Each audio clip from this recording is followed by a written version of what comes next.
Hi అండి. Welcome to Rajesh world. మరొక కొత్త వీడియోతో మీ ముందుకు వచ్చేసాను.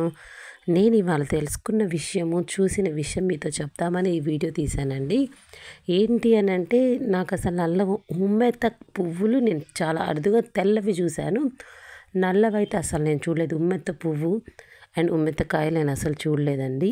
అండ్ నేను అదిగోండి, ఇది నల్ల ఉమ్మెత్త పువ్వు. ఈ నల్ల ఉమ్మెత్త పువ్వు వంకాయ కలర్లో ఉంటుందంటండి. తెల్ల ఉమ్మెత్త పువ్వు మనందరికీ తెలిసిందే. లాస్ట్లో వేరే చోటు ఉంటే అది కూడా నేను చూస్ చేసుకున్నాను, సెలెక్ట్ చేసి తీసేసాను. అండ్ ఉమ్మెత్త కాయలు ఇదిగో చూడండి, ఇవన్నీ ఉమ్మెత్త కాయలే అన్నమాట. ఇక్కడ కనిపిస్తున్నాయి మొత్తము.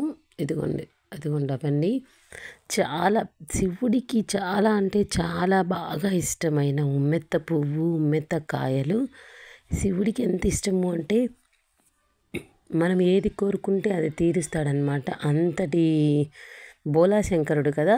తనకి ఇష్టమైనవి, తనకి ప్రీతికరమైనవి సమర్పించి మనకి ఇది కావాలంటే మన కోరికలు తీర్చేస్తాడనమాట. ఇంకొక విషయం ఏంటి అంటే, పిల్లలు లేని దంపతులకి ఈ ఉమ్మెత్త పువ్వు, ఈ ఉమ్మెత్త కాయ కానీ శివయ్యకు సమర్పించి చేతులు జోడించి మనం కోరుకుంటే తక్షణమే వరాన్ని ఇచ్చేస్తాడంటండి. అంత ప్రీతికరం అంట శివయ్యకి.